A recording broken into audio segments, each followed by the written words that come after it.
90 రోజుల కోర్సు పూర్తి చేస్తే చాలు 100% ప్లేస్మెంట్ సపోర్ట్ తో సాఫ్ట్వేర్ జాబ్ మీ సొంతం. వెంటనే కోడ్ జ్ఞాన్ డెస్టినేషన్ ని సంప్రదించండి. ఇలాంటి రిలేషన్స్ పెట్టుకున్న వాళ్ళని చెప్పు ఒకటి తీసుకొని చెంపలు పగలగొట్టాలి. చెప్పు ఒకటి తీసుకొని ముందు కూతుర్ని పగలగొట్టిన తర్వాత ఆ అంకుల్ అనేవాడిని చెప్పు సరిపోదమ్మా వాడికి ఒళ్ళంతా వాతలు పెట్టి దానికి ఉప్పు కారం అద్దాలి. తలుపులేసి ఏమన్నా చేసుకోవచ్చు, లోపల తలుపులు బయటకు వస్తే అడుగుతాం. బయటకు వచ్చిన తర్వాత వాళ్ళు ఏం చేసుకున్నారో ఏం అడుగుతాం? ఇవే నోళ్ళు మాట్లాడతాయి. ఇలాంటి విలువలు లేని సమాజాన్ని ఏర్పాటు చేస్తుంది మనమేనండి. నైతిక విలువలు లేనటువంటి సమాజాన్ని గనక మనం పట్టించుకోకుండా వదిలేస్తే ఆ నైతిక విలువలు లేనటువంటి ఇష్యూస్ మరొక రూపంలో మన ముందు, మన ఇంట్లో, మన పిల్లలకి లేదా మనకే జరుగుతాయి. నమస్కారం ప్రియా చౌదరి గారు. నమస్తే అమ్మా. మీరు ఈ మధ్య కాలంలో ఒక ఇన్సిడెంట్ చూసుంటారని అనుకుంటున్నాను. ఫ్రెండ్ డాటర్ని ఒక అంకుల్ తీసుకొని అంటే కరెక్ట్గా పెళ్లి చేసుకుందాం అనుకునే టైం అనమాట అది. అంటే ఆ ఫ్రెండ్షిప్ని ఏ విధంగా తీసుకోవాలో, లేదంటే పేరెంట్స్ కూడా అటువంటి ఇన్సిడెంట్ని ఏ విధంగా తీసుకోవాలో, అండ్ ఒక తండ్రి స్థానంలో ఉన్నటువంటి వ్యక్తి ఒక ఫ్రెండ్ డాటర్ని తీసుకొని బయటకు వెళ్ళిపోయి పెళ్లి చేసుకోవడానికి రెడీ అయిపోయాడంటే సొసైటీ ఎక్కడికి వెళ్ళిపోతుంది, దాన్ని ఎలా తీసుకోవాలి? అటువంటి ఇన్సిడెంట్స్ని పేరెంట్స్కి కూడా అసలు అయోమయం అనమాట అటువంటి సిచ్యువేషన్స్ చూస్తే మనకి. దీనికి మీరేం చెప్తారు? ఇటువంటి ఇన్సిడెంట్స్ మీద మీ ఒపీనియన్ ఏంటి? ఒక ప్రశ్నకి మాత్రం సమాధానం చెప్తా. ఏం తీసుకోవాలి అన్నారు కదా, ఎలా తీసుకోవాలి అన్నారు కదా. చెప్పు తీసుకోవాలి. ఇలాంటి రిలేషన్స్ పెట్టుకున్న వాళ్ళని చెప్పు ఒకటి తీసుకొని చెంపలు పగలగొట్టాలి. ఇద్దరిని పగలగొట్టాలి. ఆడపిల్ల, చిన్నపిల్ల, తెలీదు, మోసపోయింది, ఇట్లాంటివి మాట్లాడద్దు. ఎందుకు అనంటే ఇవాళ మీకు ఇంటర్నెట్ మొత్తం వచ్చి మీకు జీవితం మొత్తం తెలిసేసేసి వెళ్ళిపోయిన వాళ్ళు జీవితం అంటే మీకు తెలియదా? విలువలంటే తెలియదా? ఆడపిల్లల్ని మాట్లాడుతున్న అంకుల్ గురించి తర్వాత మాట్లాడుకుందాం. ఈరోజు ఆడపిల్లలు వాళ్ళకి ఏం కావాలో చాలా ఇండివిజువల్గా ఉంటున్నారు. నిజంగా కొంతమంది ఆడపిల్లలను చూసి గర్వపడతాను నాగరాజు గారు. ఎంత బాధ్యతాయుతంగా, ఎంత ఉన్నతమైనటువంటి స్థానాలకు వెళ్తున్నారు ఇవాళ ఆడపిల్లలు. అలాంటి ఆడపిల్లలను చూసి నేర్చుకోవాలి మిగిలిన ఆడపిల్లలందరూ కూడా. జీవితం అంటే ఏంటి, ఎలా పైకి ఎదగాలి అని చెప్పేసి అని. చాలామంది ఆడపిల్లలు ఈరోజు తల్లిదండ్రుల మాట జవదాటని ఆడపిల్లలు ఎంతమంది ఉన్నారో తెలుసా అండి? కెరీర్ని తీర్చిదిద్దుకొని తల్లిదండ్రుల నీడలో ఉండి కెరీర్ని తీర్చిదిద్దుకొని ఉన్నత స్థానాలకు వెళ్ళిన వాళ్ళు ఎంతమంది ఉన్నారో తెలుసా అండి? ఎంతకాలం అని చెప్పేసి అని తల్లిదండ్రులు వెళ్ళి వెనకమాల నీడలా పడి బతకాలండి. నాకు అర్థం కాక అడుగుతాను. ఫ్రెండ్ ఇంటికి అనంటే ఎవరైనా నమ్మి పంపిస్తారు. ఆడబోయి అంకుల్ తగులుకున్నాడు అని చెప్పేసి అని ఐఎమ్ వెరీ సారీ అంకుల్ ఏదో చేస్తాడని చెప్పేసి అని పేరెంట్స్ ఊహిస్తారా? అంటే విలువలు కనీసము ఫ్రెండ్ ఇంట్లో కూడా లేవా? చెప్పు ఒకటి తీసుకొని ముందు కూతుర్ని పగలగొట్టిన తర్వాత ఆ అంకుల్ అనేవాడిని చెప్పు సరిపోదమ్మా వాడికి ఒళ్ళంతా వాతలు పెట్టి దానికి ఉప్పు కారం అద్దాలి. ఇలాంటి సొసైటీలో బ్రతుకుతున్నామండి మనము. నిజంగా చెప్తున్నాను నాగరాజు గారు, ఇవాళ మనం మాట్లాడుకోవాలి అని అంటే విద్యా వ్యవస్థను అనాలి. ఫస్ట్ ఇంటి నుంచి మొదలవ్వాలి. నేను మొత్తుకుంటున్నాను, ప్రతి ఒక్క దీంట్లోనూ మొత్తుకుంటున్నాను. విలువలు అనేది, ఇల్లు అనేది మొట్టమొదటి పాఠశాల, విలువలు నేర్చుకునేటటువంటి పాఠశాల.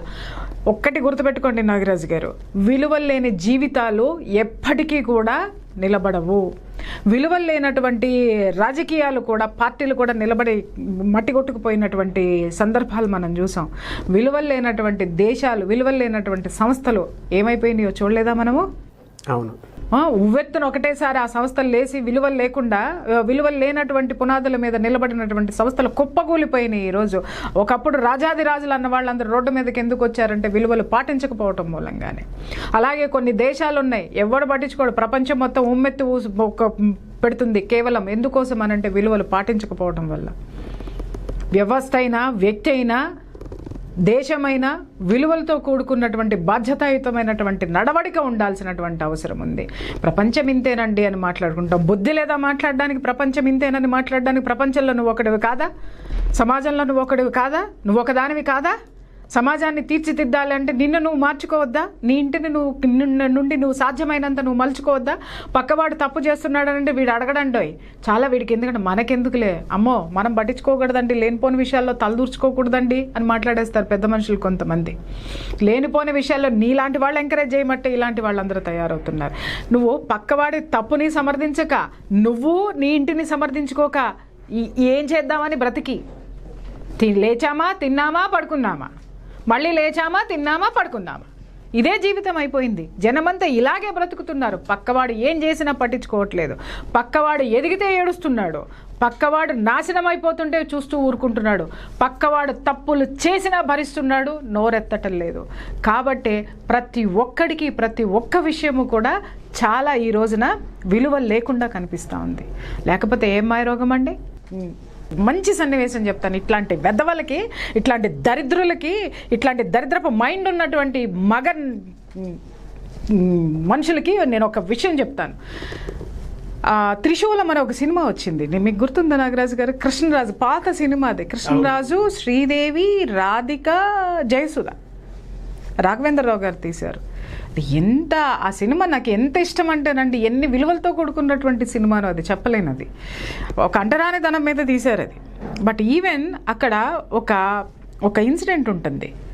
గొల్లపూడి మారుతీరావు శ్రీదేవి తండ్రి. శ్రీదేవి యొక్క ఆ గొల్లపూడి మారుతీరావు ఇంట్లో పని చేసేటటువంటి వ్యక్తి రాధిక. ఆ అమ్మాయికి ఏదో ఇంట్లో అవసరం వస్తే ఇతన్ని సహాయం చేయమని అడుగుతుంది. సహాయం చేయమని అడిగితే గోడౌన్కి వస్తే నేను ఇస్తాను, అక్కడ నీకు హెల్ప్ చేస్తాను అని అంటే గోడౌన్కి వెళ్తాను. మీకు గుర్తుందా? సినిమా చూసారా మీరు? సినిమా చూసాను ఒకసారి. వెళ్ళిన తర్వాత వాడు పట్టుకోపోతే అమ్మాయి పారిపోయి లోపలికి వెళ్ళి దాక్కుంటే అతను అక్కడ కూర్చొని అమ్మాయి యొక్క బలహీనతలు చెప్తూ, ఇతని బలం ఏంటో చెప్తూ, తనకి లొంగిపోతేనే అమ్మాయి సర్వైవ్ అవుతుందని చెప్తూ దామ్మ అని అంటే ఇక అమ్మాయి నిస్సహాయ స్థితిలో చెయ్యి ఇట్లా అందిస్తే ఆ చెయ్యి ఇలా పట్టుకుని ఇట్లా లాగంగానే ఆ చెయ్యి అమ్మాయిది, రాధికది కాదండి, కూతురుది, పని మనిషిది కాదు, కూతురు వస్తుంది. షాక్ అవుతాడు. అప్పుడు కూతురు ఒక మాట అంటదండి. గొల్లపూడి మారుతీరావు గారు రాశారు అది. ఎంత అద్భుతమైనటువంటి ఒకే ఒక్క మాటలో అసలు ఆ సినిమా మొత్తము ఎక్కడికో తీసుకెళ్ళింది. ఆ విలువల్ని, మనుషుల్లో ఉన్నటువంటి విలువల్ని చేసింది. ఆ కూతురు స్థానంలో ఉన్నటువంటివి, కూతురు పాత్ర శ్రీదేవి ఒక డైలాగ్ చెప్తుంది. నాన్న, చిన్నప్పటి నుంచి తను నాతోటే పెరిగింది నాన్న. తనలో నువ్వు ఆడదాన్ని చూస్తే నేను కూడా ఆడదాన్నే నాన్న. అర్థమైందా? మేమిద్దరం ఒకటే ఇంట్లో పెరిగాం, నాతో పాటే తను పెరిగింది. అంటే ఏంటి? కూతురుతో సమానం నీకు.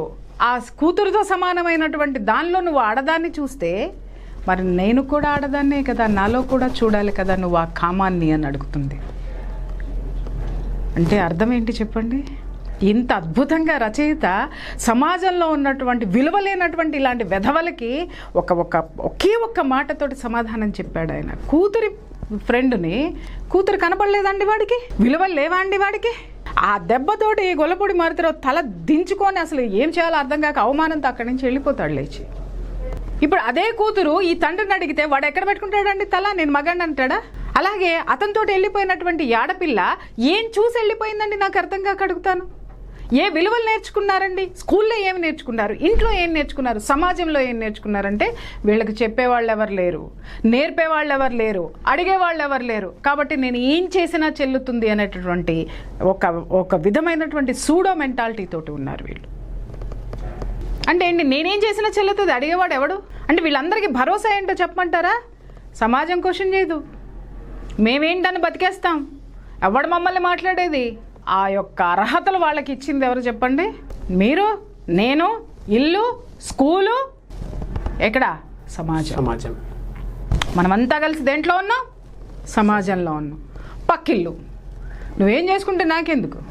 రాత్రి తలుపు, ఎవరో వచ్చినారంట అని ఈ అమ్మ పోయి పక్కింటికి చెబుతుంది. కానీ ఆ తలుపు కొట్టి ఏందిరా నువ్వు తప్పుడు పని చేస్తున్నావు అని అడగదు. మనకెందుకమ్మో వాళ్ళు ఏమన్నా చేస్తే. తలుపులేసి ఏమన్నా చేసుకోవచ్చు లోపల, తలుపులు బయటకు వస్తే అడుగుతాం. బయటకు వచ్చిన తర్వాత వాళ్ళు ఏం చేసుకున్నారో ఏం అడుగుతాం? ఇవే నోళ్ళు మాట్లాడతాయి. బాధ్యత ఎవరిది నాగరాజు గారు? ఎన్నాళ్ళు మనం ఇట్లా వార్తలు చదువుతూ కూర్చుంటాం? ఎన్నాళ్ళు ఇట్లా చెవులు కొరుక్కుంటూ కూర్చుంటాం? ఇలా జరిగిందంట అని. ఎన్నాళ్ళు ఇళ్లల్లో కూర్చొని, కుర్చీల్లో కూర్చొని ఇలాంటి వార్తల్ని మనం చదవాలి? ఎన్నాళ్ళు ఆఫీసుల్లో కూర్చొని, క్యాంటీన్లో కూర్చొని ఇలాంటి గాసిప్స్, ఇలాంటి చెత్త వార్తల మీద మనం డిస్కషన్స్ చేయాలి?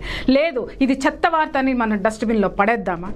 ఈరోజు అక్కడ వార్త, పేపర్లో వార్త, రేపొద్దున నీ ఇంటి పక్కన వార్త, రేపొద్దున మన ఇంట్లో వార్త అవుతుంది. అవ్వదని గ్యారంటీ మీరిస్తారా? ఎందుకు అనంటే ఆ వార్త చదివిన తర్వాత ఎవడు పట్టించుకోడండి, దాన్ని డస్ట్బిన్లో పడేస్తాడు. ఎవరికి అంత ప్రభావం చూపించదండి. కానీ అదే తప్పు చేయాల్సి వచ్చిన ఒక ఆడపిల్లలోనూ, లేదా తప్పు చేసేటటువంటి ఒక మగాడిలోనూ అది భరోసా ఇస్తుందా లేదా? ఈ సమాజం క్వశ్చన్ చేయకపోతే డెఫినెట్గా భరోసా ఇస్తుంది. అంటే ఆ ఒక్క వార్త ఎంతమందిని తయారు చేసింది చెప్పండి. నిజంగా ఈరోజు మీరు నాకు ఆ క్వశ్చన్ చేసి రియలైజేషన్ అనేది మాత్రం తీసుకొని వచ్చారు. జనాలకి చెప్పాల్సినటువంటి అవసరం ఉందమ్మా. ఇలాంటి విలువలేని సమాజాన్ని ఏర్పాటు చేస్తుంది మనమేనండి. ఇలాంటి విలువలేని దరిద్రుల్ని ఏం మాట్లాడకుండా నోరు మూసుకొని మనం లోపల ఉంటున్నామే. వాడి బతుకు వాడేదో బతుకుతున్నాడు, మనకెందుకులే అని నిజంగా చెప్తున్నాను. మీ ఇంట్లో ఇలాంటిది జరగకపోవచ్చు, కానీ మీకు ఆడపిల్లలు లేకపోవచ్చునో, లేకపోతే మీ ఆడపిల్లలు పెళ్ళిళ్ళు చేసుకోవచ్చు, వెళ్ళిపోయి ఉండొచ్చునో, ఏదైనా కావచ్చు. కానీ ఇలాంటి నైతిక విలువలు లేనటువంటి సమాజాన్ని గనక మనం పట్టించుకోకుండా వదిలేస్తే ఆ నైతిక విలువలు లేనటువంటి ఇష్యూస్ మరొక రూపంలో మన ముందు, మన ఇంట్లో, మన పిల్లలకి లేదా మనకే జరుగుతాయి. ఆ రోజు కూడా మనం ఎలా అయితే నోరు మూసుకుని కూర్చున్నామో ఈ సమాజం కూడా నాగరాజు గారు మన పట్ల అదే ఉదాసీనత కనిపిస్తే ఆ రోజు మన కడుపు మండుతుంది. చూడండి నాగరాజు గారు, ఎందుకు పట్టించుకోలేదు, ఈ సమాజం ఇంతేనా, ఈ మనుషులు ఇంతేనా అని అప్పుడు మాట్లాడతాం మనం. ఎవరికైనా వ్యక్తిగతంగా కాల్తేనే అది నొప్పని తెలుస్తుంది. కానీ అది అక్కడ దాన్ని అట్లా వదిలేస్తే ఎన్ని ఇళ్ళు తగలబెడుతుందో, ఆ అగ్గిని అట్లా గాలికి వదిలేస్తే ఎన్ని ఇళ్ళు తగలబెడుతుందో ఆ సెగ మన ఇంటికి వస్తుంది అనేటటువంటి ప్రమాదం అనేది ఊహించకపోవడము, ఆ ప్రమాదాన్ని పసిగట్టకపోవడం అనేది మాత్రము ఈ సమాజంలో ప్రతి ఒక్కళ్ళు చేసేటటువంటి తప్పు. ఖండించాలి ఇలాంటి వ్యవస్థని, ఇలాంటి వాటిల్ని డెఫినెట్గా నిలదీయాలి. ఇట్లాంటి చాలా జరుగుతున్నాయి. నాగరాజు గారు వచ్చింది మీకు ఒక వార్తనేమో, ఎన్ని జరుగుతున్నాయో చూపించమంటారా? టీనేజ్ పిల్లల గురించి నేను చెప్పాలి అనుకుంటే నాగరాజు గారు ఇక్కడ కొన్ని వేల స్టోరీలు ఉన్నాయండి, వేల స్టోరీలు ఉన్నాయి. అవి ఎంత బాధ పెడతాయో నాకు చెప్పలేను నేను. ఇవాళ ఆడపిల్లని చూస్తే భయం వేస్తుంది. కొంతమంది తల్లిదండ్రులు భయపడుతున్నారు తెలుసా అండి ఆడపిల్లను బయటికి పంపించాలంటే. కొన్ని ఇళ్లలో అయితే తల్లిదండ్రులు అటు సమాజంలో అంత డైనమిక్గా ఉండలేక, ఇటు ఇంట్లో ఆడపిల్లని ఉంచలేక 17 ఏళ్ళకి 18 ఏళ్ళకి పెళ్ళిళ్ళు చేసేస్తున్నారు తెలుసా మీకు, ఇన్సెక్యూర్ ఫీలింగ్లో ఉండి. ఆడపిల్ల జీవితం ఏం కావాలి? 18 ఏళ్ళకల్లా పెళ్లి చేసి కూర్చోబెడితే ఒకసారి ఆలోచించండి. సమాజము మనమంటూ ఉన్న తర్వాత ఒక ఆడపిల్లకి నువ్వు ప్రొటెక్షన్ ఇస్తున్నావు అంటే నీకు నువ్వు ప్రొటెక్షన్ ఇచ్చుకున్నట్టు. ఎందుకంటే రేపొద్దు నా కుటుంబం నీకు తోడు వస్తుంది. అది చెయ్యం. మన ఇంట్లో ఏం జరిగినా బయట పెట్టం. మనం నోరు మూసుకుంటాం, అది నోరు మూసేస్తాం. పక్కన జరిగిన దానికి నోరు మూసేస్తాం. ఎన్నాళ్ళు ఇలా విలువలు లేనటువంటి జీవితాన్ని ఇలాగే మనం గడుపుకుంటూ పోతే ఈ మధ్యకాలంలో మనం ఎన్ని చూసాం నాగరాజు? కన్నబిడ్డల్ని చంపుకున్నది చూసాం. తర్వాత ప్రేమ కోసం సొంత తల్లిదండ్రుల్ని చంపేసి ఉరికంబ వరకు ఎక్కినటువంటి ఆడపిల్లల్ని చూసాము. ఇవాళ ఇది చూస్తున్నాము. ఇంకా ఉన్మాదాలు. ఇంకేంటి, నిన్నగాక మొన్న ఒక ఆడపిల్ల విషయంలో ఒక పెద్ద కథ సృష్టించేసి ఇదే సమాజాన్ని తప్పుదోవ. నేను ఇంకొక ప్రమాదం చెప్తున్నాను వినండి. కరెక్ట్ క్వశ్చన్ వేశారు మీరు. ఈ ఆడపిల్లలకి విలువలు లేకుండా ఎట్లా పెరుగుతున్నారు, ఎలా ఉంటున్నారు అనేది నేను చెప్తున్నాను. ఆడపిల్ల ఒక పెద్ద కట్టు కథ అల్లేసి చాలా తేలిగ్గా సమాజాన్ని కానీ పోలీసులను కానీ ఏదో డ్రామాలు ఆడదామని అన్న తర్వాత ఇదే సమాజం ఆడపిల్లని ఎట్లా కొల్లబొడిచిందండి. కొల్లబొడిస్తే ఆడపిల్ల జీవితం చివరికి ఈ సమాజంలోకి రాలేక, తల ఎత్తుకోలేక ఆ పిల్ల తన జీవితం చాలించుకున్నటువంటి సంఘటన మనం చూసాం. మనము అంటే ఆడపిల్లలు స్వాతంత్రాన్ని మిస్యూజ్ చేసుకుంటున్నారు. అది తిరగబడితే ఇలాంటివే వస్తాయి. సమాజం అన్నీ మాట్లాడుతున్నాం కదా మనం ఇప్పటి వరకు నాగరాజు గారు. విలువల్ని క్వశ్చన్ చేయాల్సి వచ్చినప్పుడు సమాజం క్వశ్చన్ చేయదమ్మా. కానీ మనం తప్పు చేశామని సమాజానికి ఎక్కడైనా ఒకటి కొట్టింది అనంటే మాత్రము కాకుల్లాగా పొడిచి చంపేస్తారు మనల్ని. ఒక అడుగు ఆడపిల్లలు బయటకేసేటప్పుడు లేదా ఒక మనసులో ఒక నిర్ణయాన్ని తీసుకునేటప్పుడు 1కి 100 సార్లు ఆలోచించండి. అది కరెక్టా కాదా? మీ ఆలోచన ఈ సమాజంతో కూడుకున్నది, మీ ఆలోచన మీ కుటుంబంతో కూడుకున్నది, వీటన్నిటికీ మించి మీ ఆలోచన మీ భవిష్యత్తుతో కూడుకున్నది అని మీరు ఒక మాట చెప్పారు. ప్రీ మ్యారిటల్ కౌన్సిలింగ్ అనేది చాలా నీడ్ అని, లేదంటే చాలా కష్టం. నేను మొత్తుకుంటున్నాను నాగరాజు గారు. తల్లిదండ్రులకి ఆడపిల్లలకి తెలియడం లేదు. ఆడపిల్లలు అంత బాగున్నారని అనుకుంటున్నారు. నేను నిజంగా చెప్తున్నాను, మీరు నమ్మరండి. వేరే స్టేట్స్ నుంచి ఆడపిల్లలు, టీనేజ్ ఆడపిల్లలు ఎడ్యుకేషన్ కోసం ఇక్కడికి పంపిస్తున్నారు కదా. అర్ధరాత్రులు క్యాబుల్లో చూడండి, ఆడపిల్లలు తాగేసి క్లబ్బులకి వెళ్ళి, నేను చెప్పకూడదు కానీ అమ్మ ఈ విషయాలు గమనించాలి అనే అవేర్నెస్ కోసం మాత్రమే నేను చెప్తున్నాను, అంతేగాని కించపరిచే ఉద్దేశం దయచేసి నాకు లేదు తల్లి. ఈ ఆడపిల్లలందరూ కూడా ఆడజాతికి చెందినటువంటి వాళ్ళు, అంటే నాకు రిప్రజెంటేటివ్స్ కాబట్టి ఆ జాతి అట్లా నిర్వీర్యం అయిపోతుంది. అది అవ్వకూడదు, నిస్సత్తువుగా మారిపోతుంది, విలువలు లేకుండా సమాజం తయారు చేస్తుంది. కాబట్టి నేను చెప్తున్నాను, వాళ్ళు ఎలాంటి పరిస్థితుల్లో వెళ్తారు, ఎంతమంది క్యాబ్ డ్రైవర్లు వాళ్ళని ఇది చేస్తున్నారు, ఎన్నో వార్తలు రావటం లేదండి. ఆ తర్వాత వాళ్ళకి తెలివి వచ్చిన తర్వాత ఏం జరిగిందో తెలుసుకున్న తర్వాత నా దగ్గరికి కౌన్సిలింగ్ వస్తున్నారు. నిజంగా చెప్తున్నాను కదా, తల ప్రాణం తోక్కొస్తుంది వాళ్ళని జీవితంలోకి తీసుకురావాలి అని అంటే. ప్రమాదం మన ఇంట్లోనే పొంచి ఉంది, మన ఒంట్లో పొంచి ఉంది. అది మాత్రం జాగ్రత్తగా తెలుసుకోండి. ప్రతి ఒక్క ఆడపిల్లకి తల్లి యొక్క కౌన్సిలింగ్ అవసరం, తండ్రి కౌన్సిలింగ్ అవసరమో. వీళ్ళు ఎంత జాగ్రత్తగా వాళ్ళకి విలువలు నేర్పాల్సినటువంటి అవసరం ఉంది. ప్రతి తల్లిదండ్రి బయటికి వెళ్తున్నారు అని అంటే ఒక ఇద్దరు బాడీ గార్డులు బయటికి వెళ్తున్నారు అన్న ఫీలింగ్ తోటి ఆ పిల్ల ఉండాలి తప్పితే, అంతేగాని మా అమ్మా నాన్న ఎప్పుడు పోతారా, నేను ఎప్పుడు తప్పు చేద్దామా అనేటటువంటి ఫాల్స్ దీంట్లోకి వెళ్ళొద్దు. రెండో విషయం చెప్తున్నా, తల్లిదండ్రులు ఇద్దరు ఈరోజు బిజీగా ఉంటున్నారండి, ఇద్దరు ఎంప్లాయీస్ అవుతున్నారు. ఈరోజు చాలామంది మనం నిజంగా నేను చెప్తున్నాను, నేను బయటకు వచ్చి నేను సంపాదించి తీరాలి, లేకపోతే ఇల్లు గడవడం అనేది కష్టము. కానీ ఒక్క విషయం నేను అడుగుతున్నానండి, మనం ఎంత బిజీలో ఉన్నా సరే, ఏం చేస్తున్నా సరే, ఒక కన్ను మాత్రము మన కంటి పాపల మీద వేయాల్సినటువంటి అవసరం ఉంది.